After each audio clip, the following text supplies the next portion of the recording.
and child protective services, and they won't give them back to their loving families because they're making money.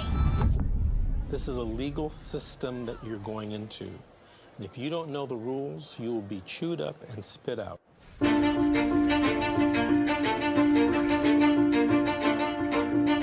If I could say anything to a mother who just got their children detained, you're in a crisis. Yeah. Life feels like it's over. The most important thing is regaining custody of your children. The child welfare system at its core is designed to protect children who need protection, okay? And that's key, is who need protection.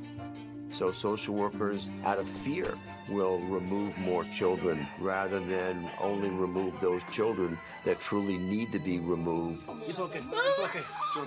This isn't someone stole your car.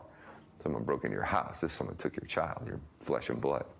It doesn't say on this order that it was not proven. It says untrue. True. I immediately knew that, okay, well, this ain't over.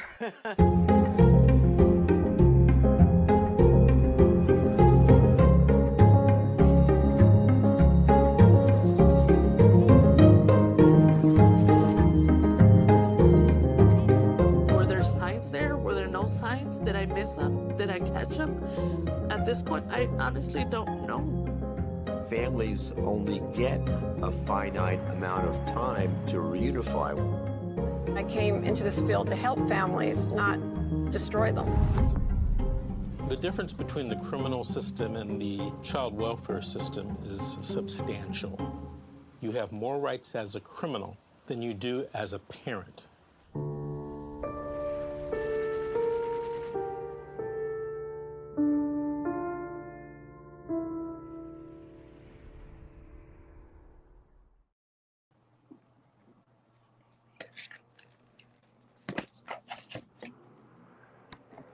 Wow, that video gets me every time. It's so powerful. Hi, you are in the show Fight CPS and with LJ, and this is Michelle. Hi, Michelle. How are you today? I'm doing good. How are you? I'm hanging in there best I can. Good. So tell me a little bit about you. And I'm sorry, I just put ink all over my face. My pen exploded on me. Oh no! So I'm looking at myself and going, "What is that?" It's ink. Okay. Hopefully, it won't look too bad. All right. I'm laughing. Okay, I'm sorry. Go ahead. So tell me a little bit about you. Me, I am a resident of Orange County, California. I've been a resident in this county for about 30 years. I was originally born and raised on the East Coast in New Jersey. So I've been here quite a while in Orange County.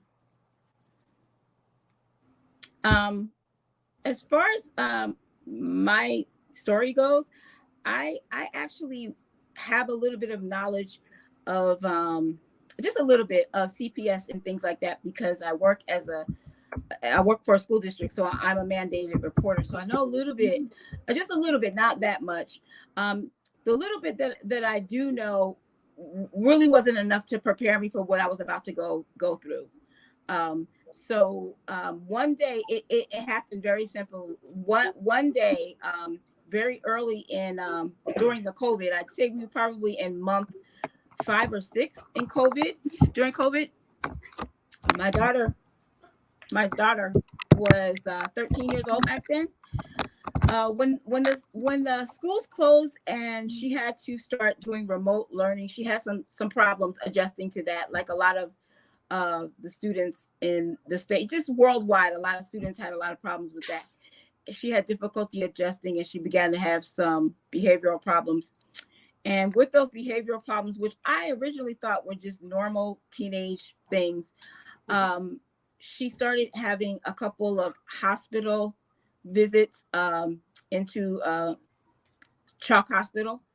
And in one of those visits, she was going in and out quite a lot because her behavior was getting pretty like serious behavior. It was she was diagnosed with depression. She was also tested for autism to see if she was on the autism spectrum, and opposition defiant disorder, and a couple other things.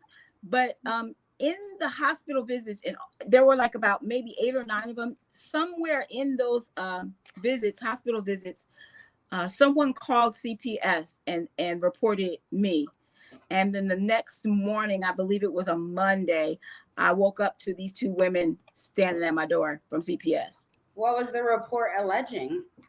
I was not really told what it was. What I was told was that the hospital called, and she wanted the social worker wanted to check my daughter to see. Now this is 8 o'clock in the morning, so my daughter was still asleep, and this is probably before really late in August. She may not have started school yet, so it's summer vacation.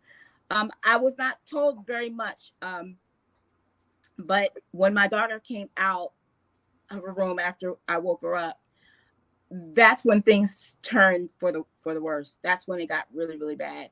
The CPS worker took my child out on the balcony to interview her, and I don't know what was said on the balcony, but that's kind of what made it all went bad from there.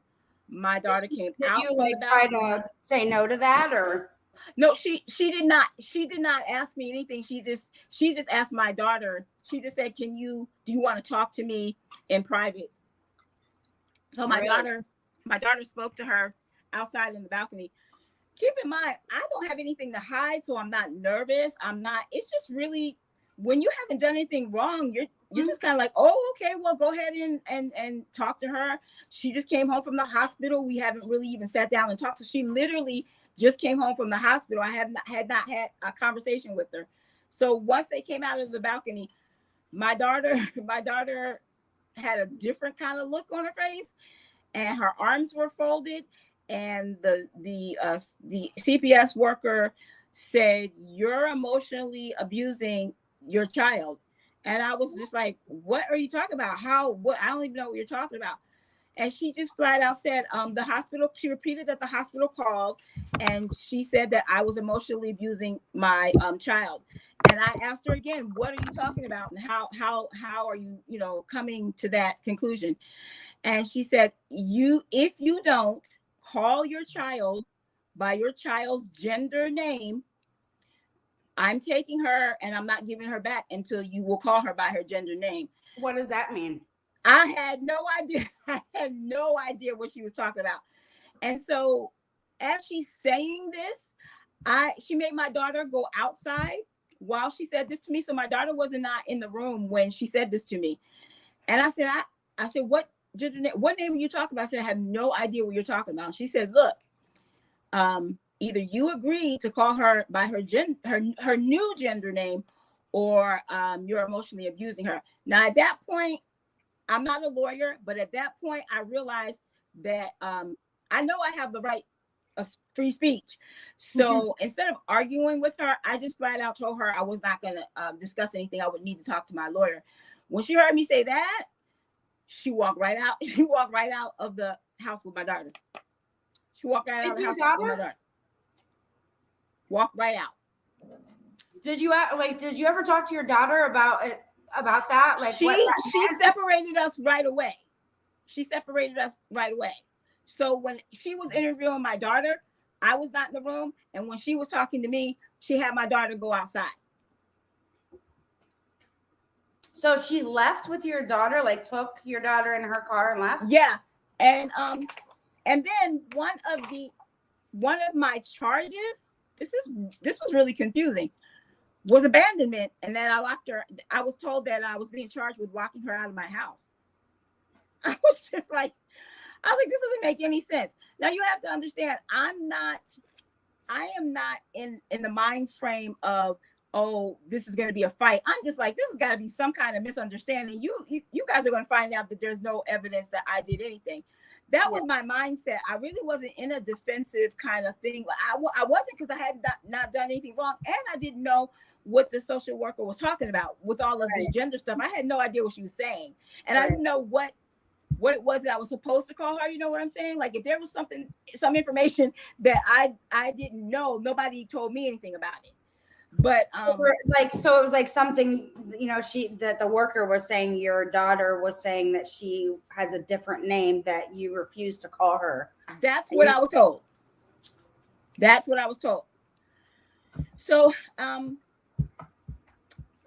when she left, I was devastated. Like, it happened so fast, and she walked right out. I was just like, wait a minute. So I ran to the phone to call my daughter's father. I think I did get him. Now, remember, at this point, I'm completely traumatized because she literally just took my child. Right. I got him on the phone, and from what I can remember, I think I was just trying to explain to him what was going on, and I don't know how the phone conversation ended. I was just devastated, completely devastated. Sure. And she was gone, just like that. She was gone.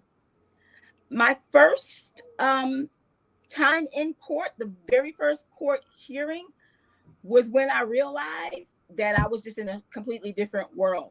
And as I tell you my story, I hope that I can actually help other people to know what to expect if they get in a situation like this, because you cannot go into this type of court and think that it's going to run like regular court. Because it's not run like regular court. It will take you a minute to understand it, but when you first go in, you're going to feel like you are literally on another planet. They don't let you speak. They don't let you speak, and they don't let you speak.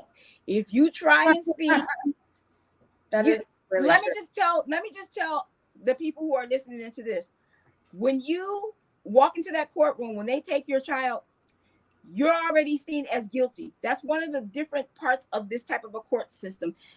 They may not have any evidence at all, but when you come in there, you are already guilty. Okay, that's something that I had to learn, and I had to learn that the hard way, because I think I'm waiting for like evidence, and I'm waiting for this. They're already seeing you are already guilty. If they took your child, you're already guilty. And now I know that it's very important that you not even let them in your house.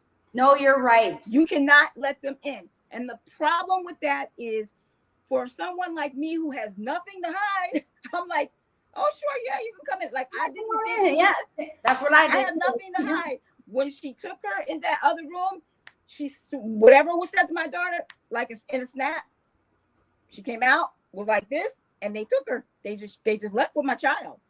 And the key for that is, remember, you don't have to let them in because they don't have any evidence. If you let them in and they come in, everything you say will be used against you.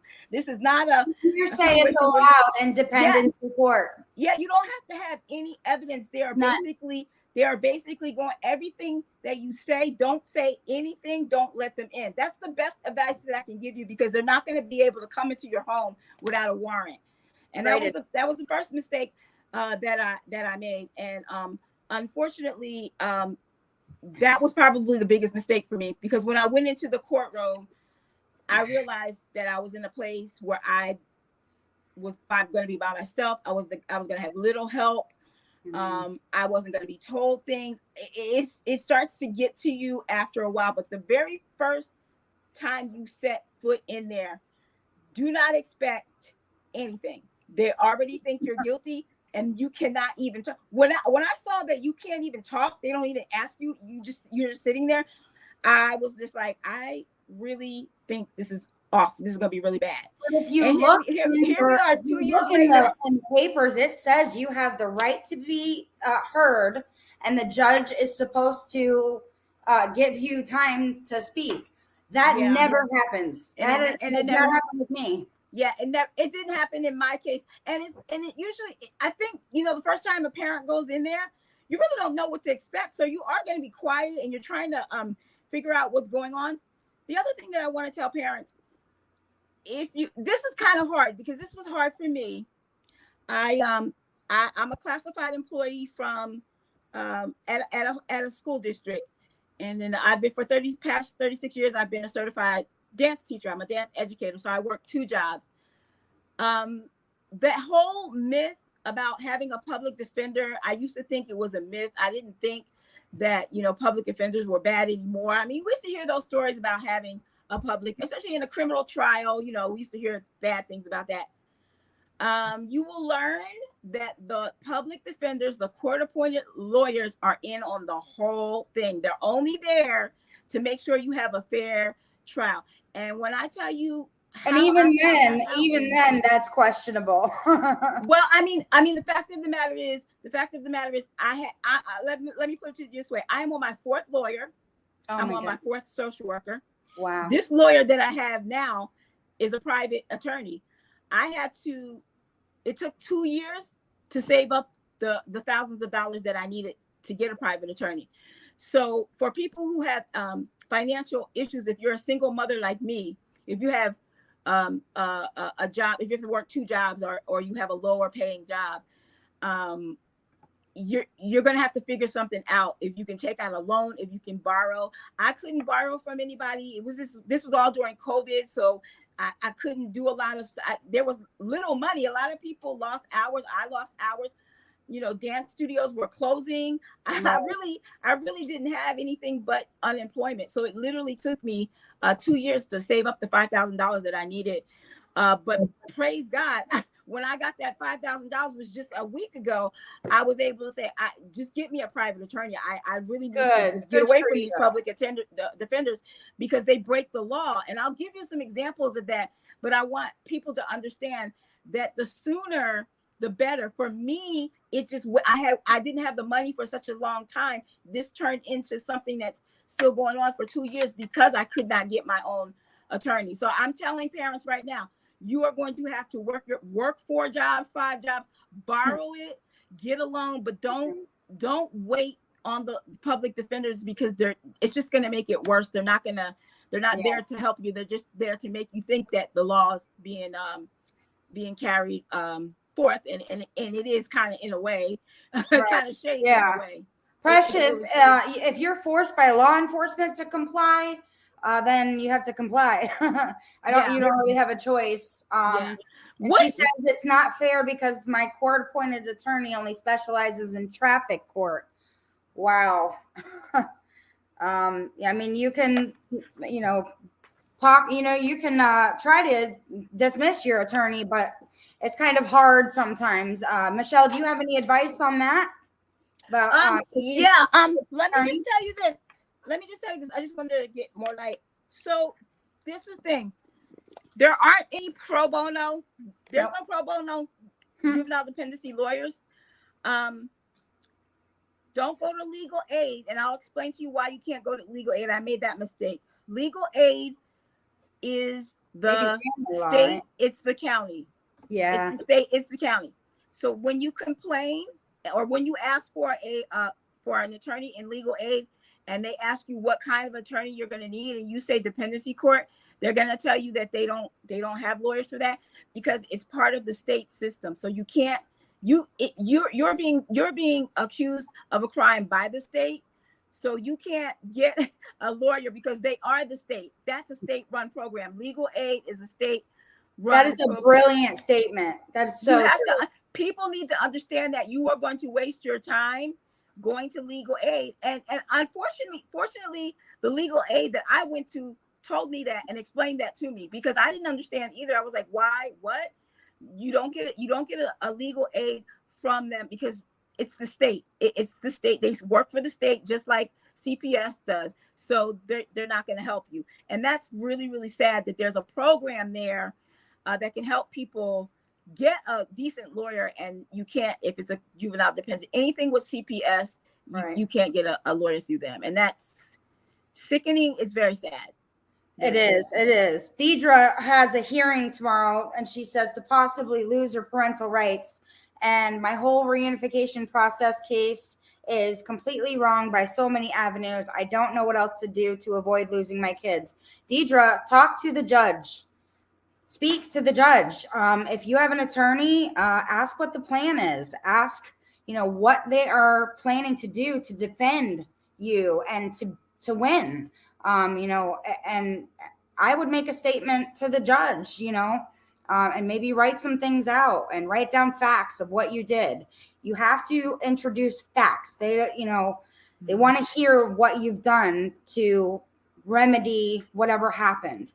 And if you have a hearing, I know when I had my hearing, that was my time to talk to the judge finally and say what I wanted her to know. And I wrote it out lots of times and rehearsed it. And, I think it was impactful in my case. So talk to your attorney and maybe get a chance to speak to the judge at your hearing. I think that's important. Michelle, what would you tell Deidre for her hearing? Is Deidre going to trial? She's going to a trial? She says to possibly lose her parental rights. So maybe it's a TPR hearing. What does the TPR stand for? Termination of parental rights. She did not say though. Yeah, you know why she's not saying? Because it's hard to understand. It's hard to understand. They don't explain this to you. Nobody. I had to apply to law school. I did get accepted to one, but it's too expensive. She said yes, it is a termination of parental rights. That's pretty serious. It is. Because Deidre, I'm gonna pray for you, Deidre, but know this. If they take your rights away, you can't get it back. That's the law. Fight it. Fight. You're gonna have to fight really, really hard. I'm gonna fight with you. I'm gonna give you my email address so I can pray for you, because you have to go in there. First of all, like she said, write everything down. You have to go in there, but you can't go in there emotional. Don't go on your emotions. Do not be emotional. They're waiting for you to do that so they can say she's unfit. They don't care. Which is crazy to me. How do you took my baby from me? Right. You think I'm just going to walk around with a smile on my face? That's exactly what you have to do. I literally stood in front of the mirror and I practiced not flinching or not. First of all, don't put your head down. Don't bring your head. That shows that you're not secure. Keep your head up. Look them straight in the eye. Whatever you wrote out, you say to them in the calmest, softest voice. And I know this is ridiculous. I understand that. But the fact of the matter is, don't show any emotion, because they don't want to feel they think they are justified by what they are doing. If you get emotional, that's a way for them to cope with what they are doing. They're going to say, see, you're not even fit. You're uncooperative. You're this, you're that, because they don't want to deal with the fact that what they are doing is wrong. What they are doing is wrong. Sometimes the judges don't. I had one judge that wouldn't look at me the whole time. I had another judge that would look and then look away. And then I just would go straight eye to eye, look them in the eye, but make sure your demeanor is very, very calm. Speak boldly, but quietly. You can say things like, with all due respect, Your Honor, be clear about what you're saying, but let them know you're going to fight for your child, but you have to do it in a way where I hate to say this, a profile, not threatening. I don't know what your ethnic background is, but I had that issue. No, Deidre, you can't call in, unfortunately, because Michelle is our guest. But you can definitely leave comments and ask us questions. I just want to remind you, we're not attorneys. We do not practice law, but we are here to help and support each other in every way that we can. And if we know something about the law, we will share it. But they're all different in every state. So, definitely, you said I'm on my third public defender, which is the only one that is seeing the truth of my case. Well, good. Talk to that public defender. Make sure they fight for you. Have them do their job. Make them do their job. You follow up with your case. You be a big part of your case. Research the law in your case or in your state. Wow. Okay. Brittany's saying that depending on so in the state of Florida, they can take your next. If you have another child, they can take the child if you don't sign your rights over. Did you know that, LJ? I don't know. Yes, I live in Florida. Oh, okay. Yep. So that's so true. So if you have another child, they automatically take your child?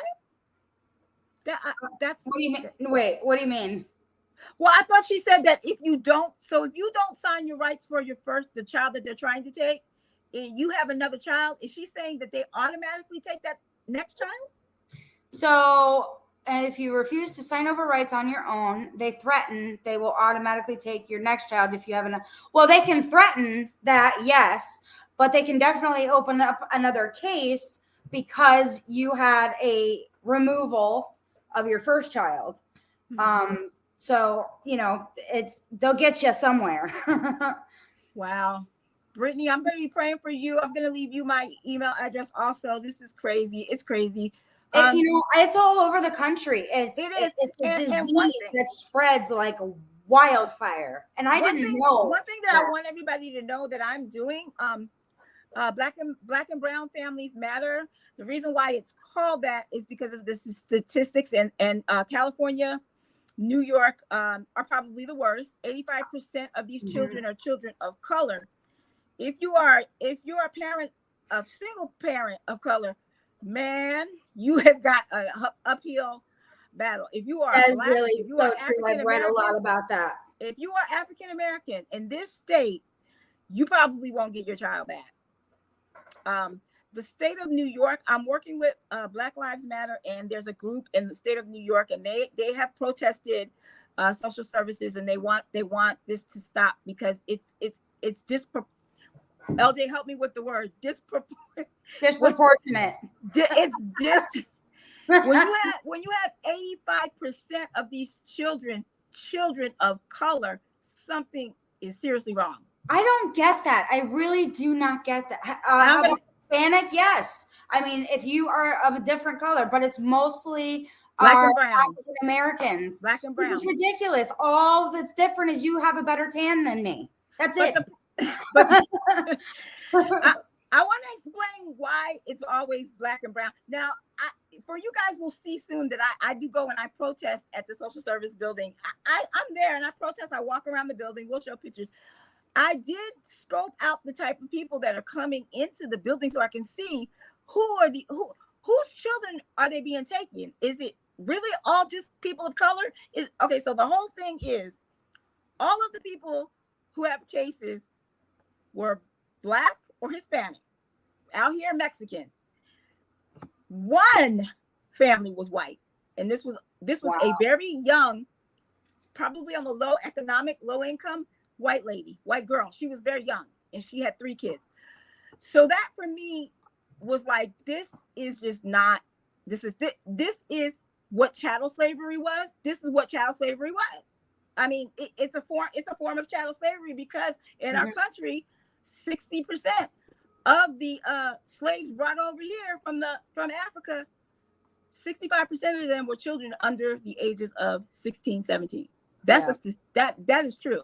Yeah. And unfortunately, in this country, they have found other ways to keep that type of system. And I want to give a big shout out to this group of people, this ethnic group of people who figured it out and did something about it. So parents, if you have any Native American in you, there's a way out of this. And I found this out. Oh, yes. Yeah. It is called the Indian Child Act? Yep. So let me explain to the parents what the Native American people did. Shout out to my Native American brothers. Shout out. You had you guys figured it out. You knew the system. You knew they were not going to stop. They were taking Native American children. I don't know if they was trying to Christianize them. I don't know what the Caucasian people at that time were taking their children for. And it all boils down to probably labor. Yeah. And they were taking them in disproportionate just numbers. And so I don't know if it was one tribe or a group of tribes put together this law called the Indian Child Act. So if a Native American child is taken, and you do not have to be full-blooded Native American. I'm not full-blooded. I have a small percentage. So, I was looking through those papers really hard trying to find, I was like, let me be something. Right? Get in the tree. you have to first of all, you have to have your tribal card. I don't have a tribal card. I don't have that much Native American. I have like a small, like 1%. Yeah, you have to have a certain amount, right? You do, but you do also have to be able to prove through your lineage. You need to have a relative on that is on the tribe, and that's how I found out about this woman, this African American woman who was in the court with me, and she was telling me about her story, and she had said that her son, his grandparents are from the tribe, and they were in, I think, Kansas. So when her children were taken, this is how the Native American people did. They are no joke. Right on, Native people. And that's what we need to do. Like, we need to that's what I'm saying. Together and rally and petition. How come nobody in the other groups didn't figure? I don't know. LJ, what do you think about that? How come? I feel like we're all like that. I feel like we're all just, and I'm being so respectful when I say this because I'm heavily involved in a case myself that is just horrendous from A to Z. But I feel like we're all complaining on social media to our friends, to our family, but we're not doing anything about it. Right. Like, when are we going to do something about it? We have to go and face like the people who make the law. Mm-hmm.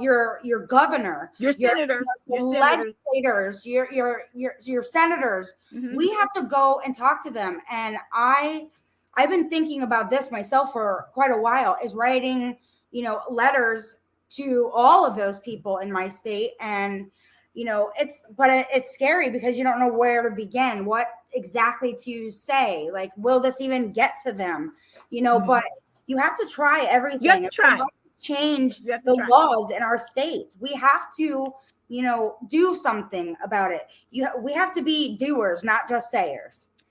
And that's part of the problem, LJ, is a lot of times I didn't know where to go. I was thinking, hey, I can go to the attorney general until I found out that you can't go to the attorney general. So you're right. One of the things that people need to know is, like the police have internal affairs, social mm-hmm. services does not have anyone that is authority to them. So if something happens, like what happened in my case, where my social worker decided to start injecting my child with these shots that I didn't know about, some kind of hormone. Yeah.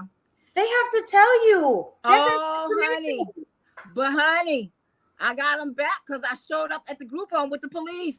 Yeah, there you go. I love it. Officer, I love it. My child is in there, and I need you to do a welfare check. You can have your child. You can call the police and have your child have a welfare check. Yes, you can. Exactly what I did. That's exactly what I did. They went into the group home. They did say that again for the people, Michelle. Tell them what they can do. You can, if your child is at a foster home or if your child is at a group home. Right now, my child is at a state county-run group home. You can have the police in that city do a welfare check on your child. You have every right. Anybody can do that, but you can do it. And it's going to be in your favor when you go to the judge, Deidre, my sister Deidre. Something like that happens. Look, Judge, here's the police report. We're going to need to discuss this. My child is not safe. You have got to show them, like LJ said, show them everything. So that's what I did. I went to the police. They went and did the check. I got the report number. And the next day I followed up. Now, here's the thing about social services. Social services is always seen as like the hero. People in other law enforcement think that go to social services, they'll help you. So that's what the police told me. The police said, can't you just go to social services and report this? I said, so social services can investigate themselves? I was like, no, I need you, because he didn't want to write anything on the report. And I said, you didn't take this serious. And so I got a report, and it may not say anything because they probably didn't want to deal with that. They probably were like, whatever. Disgruntled parent, that kind of a thing. But you can go into court and say, here, Judge, I just want to let you know that this social worker told me my child was getting these shots without my consent. And what I found out was, did a little bit more digging. That's not the only medical procedure, unnecessary medical procedure that they were doing to the kids in the group home. Oh, God, help me. Oh my God. Now I intercepted an appointment that they were about to take my child to. This is her third group home. first group home already took her to this dentist to get all this work done. The idiots at this group home tell me they don't get no records from the other group home. So they take all of the kids from the group home without knowing any of their medical history, if their teeth were already done with, take them to the new dentist. But they take them to this new dentist who wants to defraud the medical insurance and have all this work done. So my child calls me on the phone, Mom, I got 13, 14 cavities. I said, no. I said, what? I tried to tell him, and she's telling them, doctor, they don't want to listen to her. She's a county child. She's Black. Let's just do this procedure. Unnecessary procedure. You guys know about the Tuskegee thing, that whole thing? Same thing. It's the same thing. They don't care about this group of people. So what I did is I went and I got the dental x-rays of the other dentist. Oh, look at you. Smart girl. I love it. And I showed up with them, and that dentist wanted to die when I showed up. I was like, I don't know who you think has 13 cavities, but you're not sitting my child in there. They wanted to, he would have sat her, she would have gotten all this unnecessary pain. Wow. And I was like, this is how the county treats these kids? Wow. Because they're county kids, you don't even call the other group home. The first group home told me they get rid of, maybe Elder, you can help me with the medical stuff. When a child leaves one facility and goes to another facility, why is that medical stuff not passed over to the next facility? 100% needs to be, should be, supposed to be. That should be part of their record. Wow.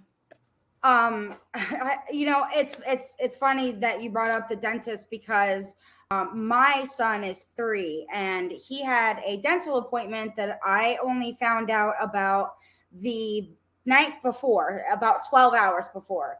Mm-hmm. And I couldn't attend. So I said, he's with a family member, and I do not get along with this family member, unfortunately. And he, I wasn't told that anything was going to be done. Oh, it's just a checkup. And they, she would let me know what happened. I said, no, we're going to chat on the phone video when you get to the dentist, because I'm at work, I can't make it. Right. Well, he had a cleaning, and then he had they were putting like the sealant on his teeth to protect against cavities. I'm sorry, but to me that's a procedure for my 3-year-old. And all I hear, because she wouldn't video, she only let me be on the phone, all I hear is him scared and saying no, and they just like, we're keeping going, and I'm like, he needs a break, and I like protested. I started getting mad, like, that's the advice I want to give to everybody is look after your kids, no matter what. Find out what's happening, where they're going, who their doctor is. You still, if you have rights, you have access to all of that knowledge. You are 100% allowed to know what is happening with them medically and at school.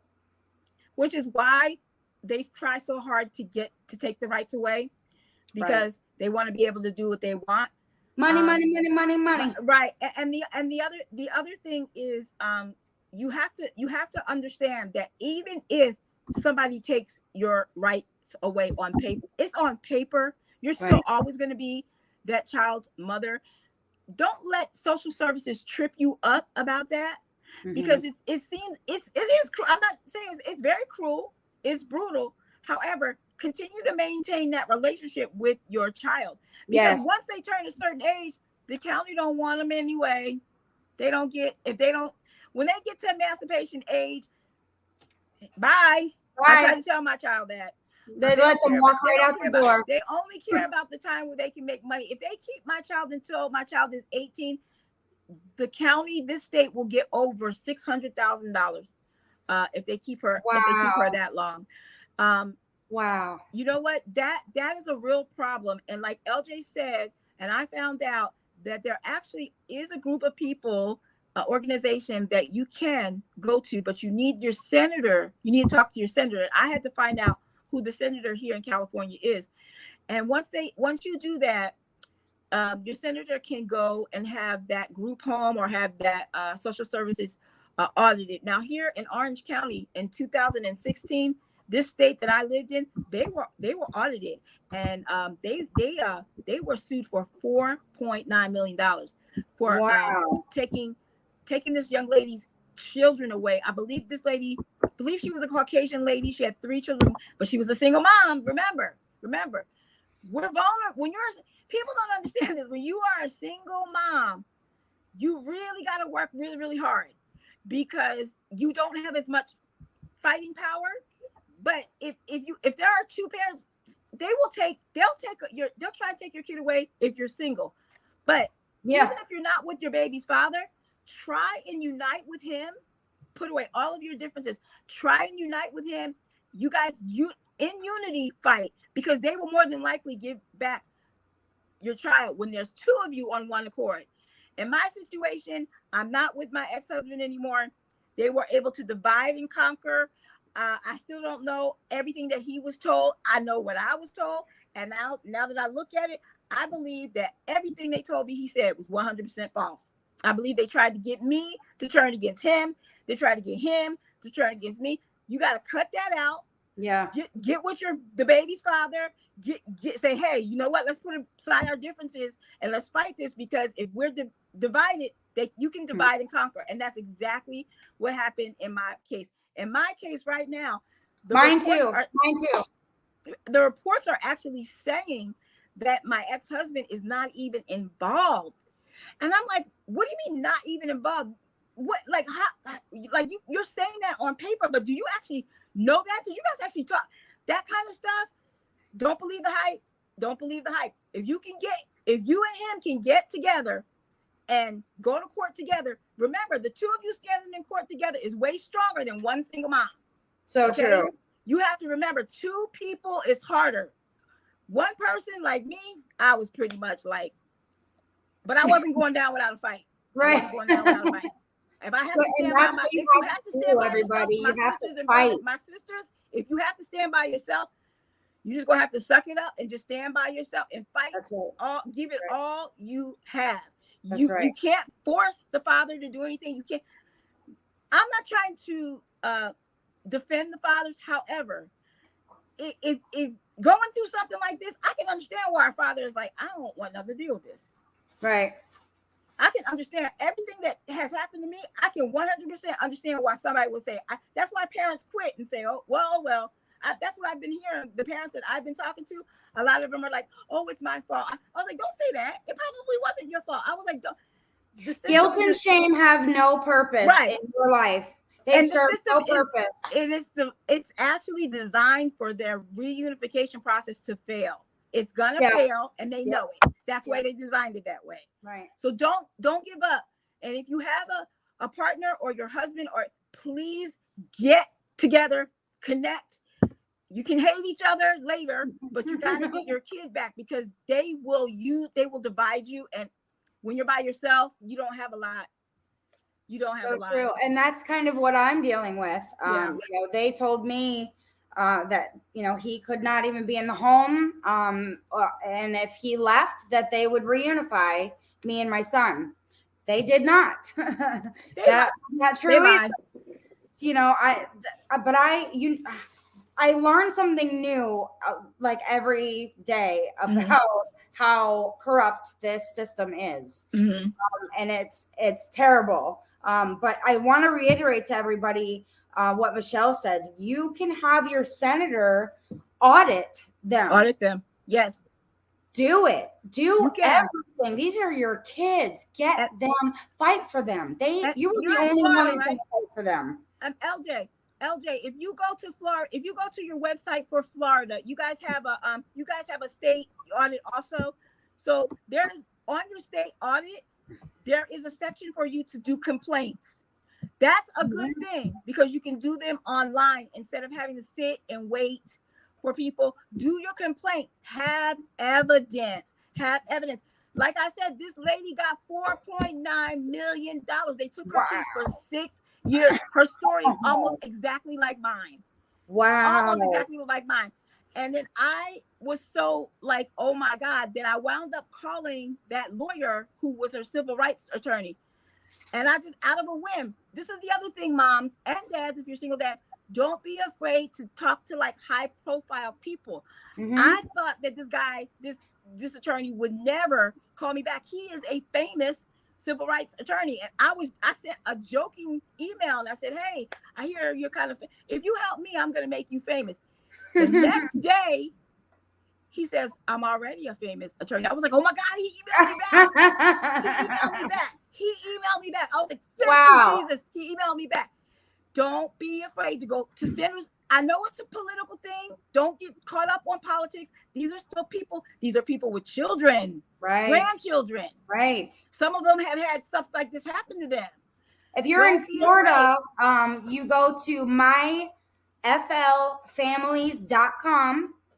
And it says Office of the Inspector General, and right there, like the seventh right down, it says file a complaint or make a report. Right. And for California, go to Google the California State Auditors, and you will see the same thing. And it's very easy to fill out. You just make sure that you fill it out. Somehow you have got to keep track of it. They give you like a little number, and you just have to stay on it. Now listen. Don't leave out these group home and foster kids, please. These foster kids, the foster parents, foster parents in the group home, they are being paid millions of dollars. Yeah. Millions and millions of dollars. Because I work in education, I'm very familiar with the group home system. So I knew what to look for when I went to visit my child at the group home. I was looking at the license on the wall. I just was taking these mental notes to make sure I understood what was going on. But you can also file a complaint against the licensing people who license the foster homes and license the group homes. Right.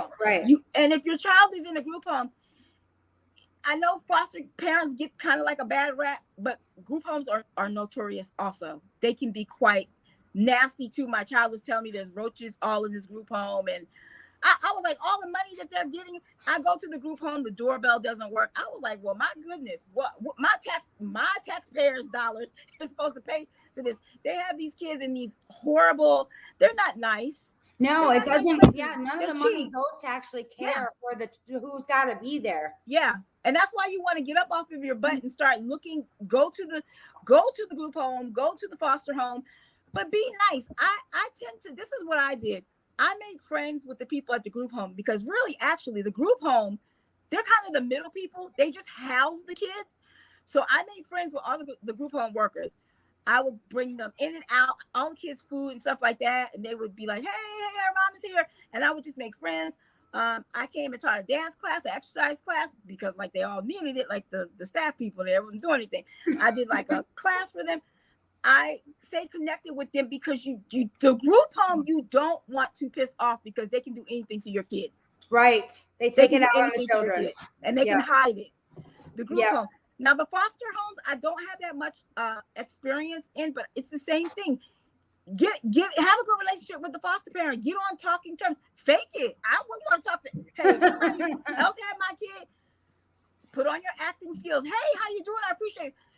That's what you need to do, because one thing is they're kind of like the middle people too, but they're kind of doing it for money. But we all know that. But what's important is that your child is there living with them, and you don't want any harm to come to your child. I have heard and saw so many stories where there was abuse going on because they know the parents don't care. They know the parents don't come by. They don't like the parents.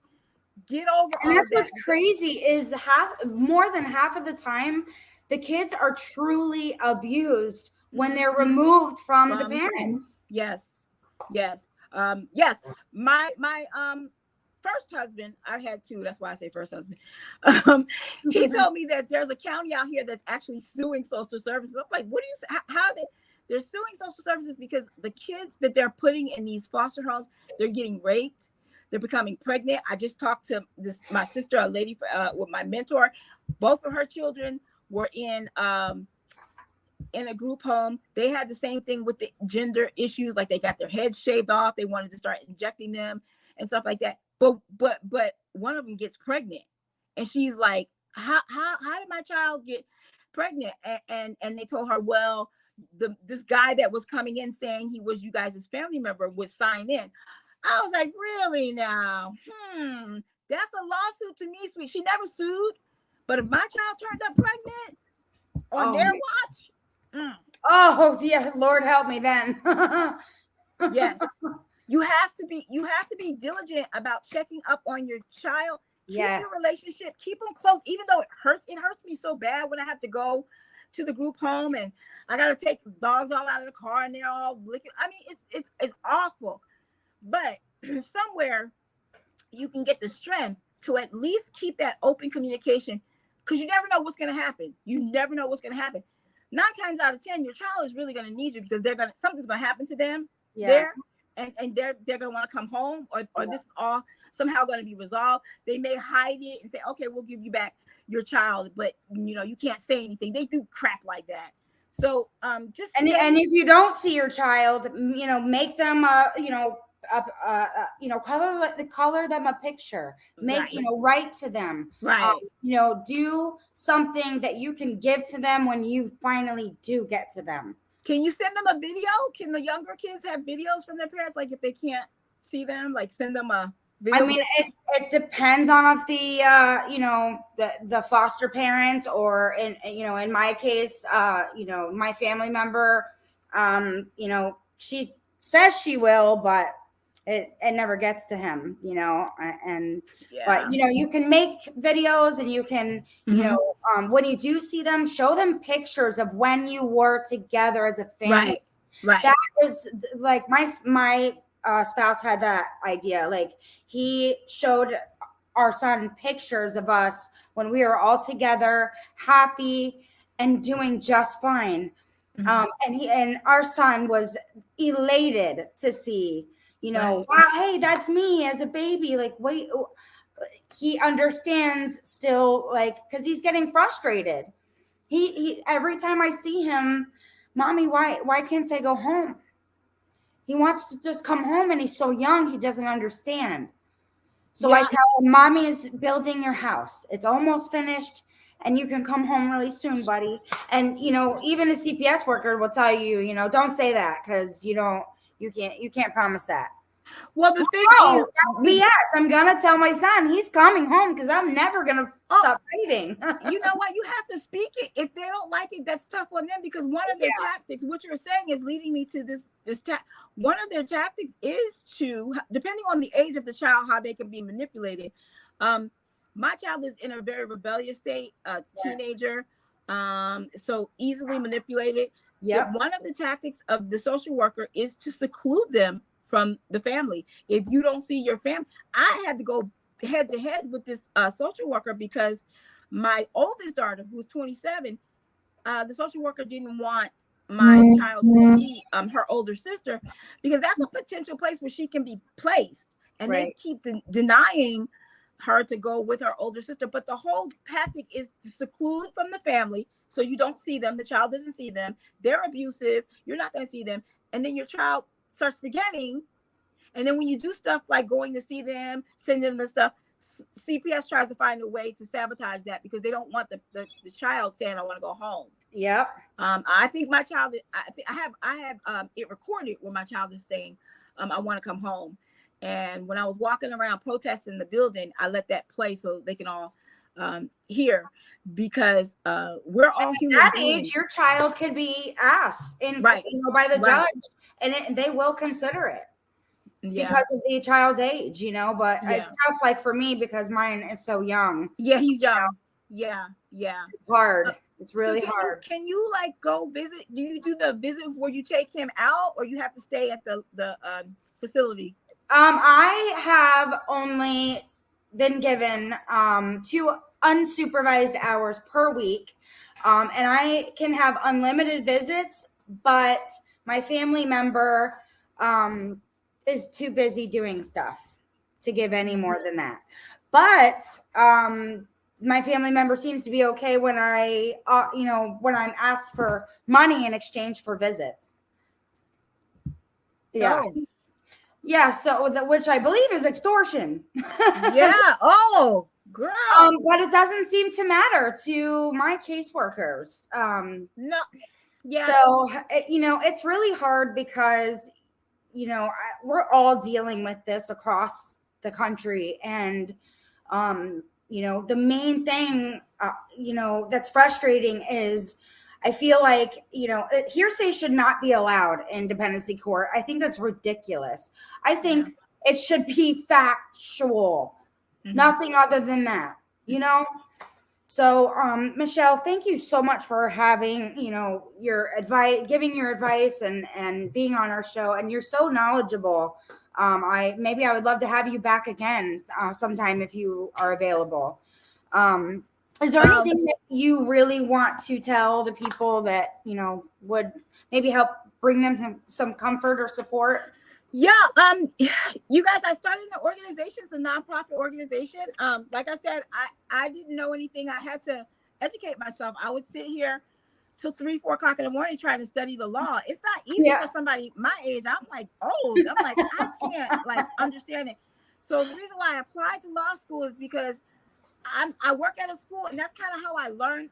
I can't going to court one day, seeing a lawyer one time, and then something happens, and the lawyer's trying to explain to you. That's not how I learn. I have no clue how I'm supposed to process when these lawyers are trying to explain things to me. So I took it upon myself to take the law classes, to apply for different law schools to help others, but so I could understand what they were talking about. Like some of the stuff, I was just like, huh? What? Like, you have to be like a lawyer to understand all of that. And because it's dependency court, it's not even on the same kind of system. So that's even more difficult to understand what's going on. But I'm going to have a virtual and a physical protest. It's going to be a peaceful protest. I do go down to the social services office and I do protest peacefully.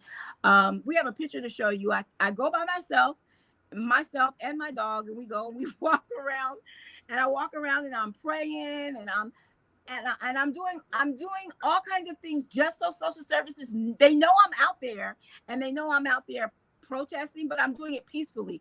Look at this dog, how cute. It says, "Please return my money to our home." The first time, I want to let your viewers know something. Around the time when George Floyd was murdered by the police, that's when I started doing my protests. And because protesting, like we saw back in the 60s, that was really the way that I was taught. I didn't know what else to do. I just grabbed this bother anybody. They actually sent an armed guard walking over to me with his hand on his gun to try and intimidate me. Wow. So I'm watching this, and I was having difficulty keeping my camera. I have to sneak my iPad and all this. I have to film this stuff because I don't know with George Floyd, if somebody does something to me, do you think social services is going to tell them what actually happened? No. So I was fumbling around trying to get my camera ready or whatever. And he actually walks over to me and he says all of this stuff to me. And I just walked past him, kept singing, kept praying. And I go there every Friday because when I first started doing it, I remember I'm only one person. I have me and I have a puppy. My one person caused such a stir because the social services doesn't expect anybody to do anything like that, they were coming out of this. They were coming out of their offices. One social worker got on her phone and she was ranting and raving. She didn't know I knew what she looked like. So I sent her a text saying, "My goodness, your braids look so good, girl." Oh, she flipped out. She flipped out because she didn't think I knew what she looked. She didn't think, hey, we're in Orange County and it's 2% African American. So when she walked out, I knew that was her. So now that I do that on the regular, it still bothers people because they can see the truth. They see that you are an actual mother. You're an actual person. Don't be afraid to do things like that. And that's why on Mother's Day, not the day after Mother's Day, the 9th of May, we're gonna do a peaceful protest where all of the moms who've had their children taken or have had this happen to them in the past and didn't get their children back. I've heard of illegal adoptions. I've heard horror stories like that about the illegal adoptions. That's a whole nother thing. Is there a website, Michelle, that you have? Because you said it was virtual also, right? Yeah, I want to do it virtual, but I haven't been able to figure out how. In virtual, I want it done on that Sunday, which is Mother's Day. And all I want everybody to do is to just send an email and say, "Give us our babies back." And that's what. Who would they send an email to? Send the email to me, and then I'm gonna forward it to social services. And what is your email? My email is Families Matter Black Brown, all one word, Families Matter Black Brown @gmail.com. And please email me your story. You can remain anonymous, but these are the things I have to take to the state senators in order for them to even take a look at what's going on. Like I said, there's a big thing on the East Coast in New York, but New York is a lot smaller. It's a lot easier. Here on the West Coast, it's huge and very political out here. Everybody's so political out here. Raise that awareness. Yeah. We just need to make we need to expose it, because most people don't know what's going on. You don't know until you actually go through it or you hear someone's story. But I just want social services to know that we are mothers and we're people. We're people. We're people. We want our children back. You do your investigation, and whatever it is that you want us to do, we do that. Give us our babies back. I mean, right. What's your? Don't pull my past and use that against me, because now I've remedied, what just happened. and the damages that are done when the family is torn apart like that is something that they're not addressing, because they want to try and push this whole reunification process that they know will not work. Right. And my thing is just stop lying. Like, yeah. Like, really, that's the problem with CPS and the court-appointed attorneys. They have no accountability, integrity, morals, good ethics. It's a disease, and we need to stand up and fight. But Michelle, we are getting out of time. Yeah. But I want to play a song for everybody, and it's a song that I love, and it just inspires me. It's a song called "Rise Up" by Andra Day. And it's a beautiful song, and we can't post the video, but I want to play it for everybody to hear. It's kind of about a song. If you're going through troubled times, just remember to rise up. So hopefully you like it. Do you mind if I pray while that's going?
dance, everybody. Just dance. Just get up and dance. Dance. Just have a dance. Find some joy in your sorrow. And you guys, that was Andra Day, Andra Day. Yes. And she's really got a beautiful voice. Sorry, this is still playing. It's a beautiful song. Very beautiful. And it just really touched my heart. And you know, listen to positive music. Organize your house to where it's clean, and don't wear black and be negative. Black pants are okay because they're slimming. Don't wear black shirts. You know, surround yourself in positive things. You know, remember to self-care. Practice self-love, surround yourself with positive people, and good things. Michelle, we're out of time. I could talk about this all night. I'm sure you can too. You know, we're here for you guys to support each other and just fight for your kids, and, you know, never give up, because they're your kids. They need you to fight for them. And they're hoping you are fighting for them. So, Michelle, thank you so much for being on. Maybe I can come back in May before our little protest. We would love that. I would love that. Thank you so much. BlackBrown@gmail.com. Give us our babies back, social service. Give them back, because I'm coming to get mine. Amen. See you guys. Family Matter, BlackBrown@gmail.com. That's May 9th. Get your baby back. Get your babies back. Get them back. Get them back. Thank you so much, Michelle. You have a wonderful night. Okay, you stay encouraged. You stay encouraged, girl. I only know how to. God's gonna do it. God's gonna do it. Stay encouraged. I'm praying for you. Thank you very much. Okay, bye-bye. Have a good night, everybody. Bye. Thank you very much.